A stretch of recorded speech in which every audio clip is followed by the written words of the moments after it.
रडत खडत का होईना भरपूर शाळा शिकलो आणि आयुष्यात सेटल झालो. पण काही मित्र मागे राहिले, काही पुढे गेले.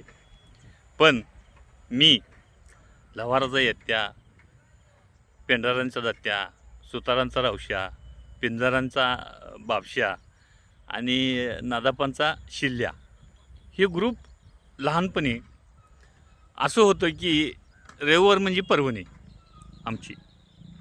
आणि पाटलांचा वाडा आणि बामणांचा मळा हे आमचं आवडीचं ठिकाण.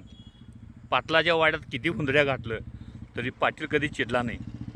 आणि त्याच्या बांधावर इलायचीचाची झाड असायची. त्याच्यात बांधावरचं शेवरीचं झाड मोडायचं, त्याला वांका करायचं आणि इलायचीचा काढायच्या. बामणांच्या मळ्यातलं आंबट चिंचा ओटी भरून आणायचं. नदीकडची जांभळं ही तर आमची म्हणजे अगदी आवडीचं खाणं. दिवसभर झाडावर बसून जांभळं एवढी खायची की तोंड सगळं निळं व्हायचं. पण थकवा नाही आणि घरातलेही कधी चिडले नाहीत. रविवार म्हणजे घरी कुणी आमचं वाटच बघणार नाही. आणि त्यातही कंटाळून आलो तर कधी पिंजाराच्या बापशाच्या घरात जेवायचो, कधी दत्त्याच्या घरात झोपायचो.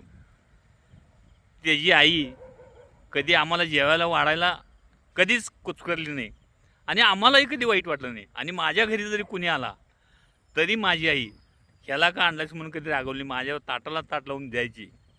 आणि तो दत्त्या असू दे, रावशा असू दे, कंटाळला तर तिथं झोपायची. त्यांच्या घरातली वाटसुद्धा बघायची नाहीत. पण सकाळी उठून जो तो आपल्या घराकडे जायचा. आज ते दिवस नाही आहेत. यातले सुतारांचा रावशा आणि लोहारांचा यत्त्या जग सोडून गेले. पण ते दिवस आठवले की नाही, उरलेले मित्र पोटाच्या खळगीसाठी कोण कुठं कुठे गेला आहे कधीच भेटत नाहीत, कधी आठवत बी नाहीत, कधी फोन नाही, पत्ता नाही.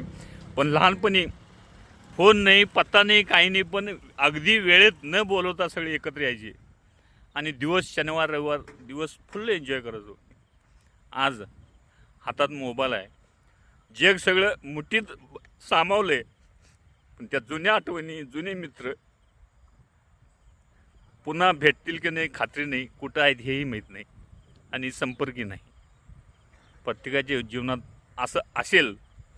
70-72च्या काळातली जी पिढी आहे ते 100% असे भोगलेले असणार. ज्यांनी भोगलेत कृपया कमेंटमध्ये सांगा. जुन्या आठवणींना आपण उजाळा देऊया. धन्यवाद.